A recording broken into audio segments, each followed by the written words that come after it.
Вот такой получился камин, друзья. Сделал я его из, напомню, из гипсокартона и из раствора клея плиточного со штукатуркой Ротбанд. Сверху положил просто столб, покрасил его маслом льняным.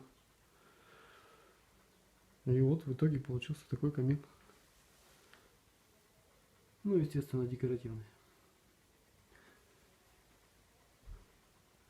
Кирпич сделал под старину. Сначала я его покрасил колером красным.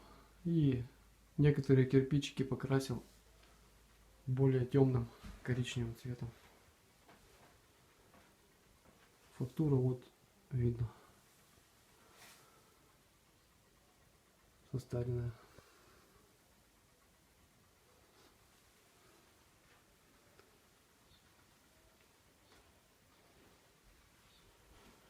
Очень уютно смотрится в комнате.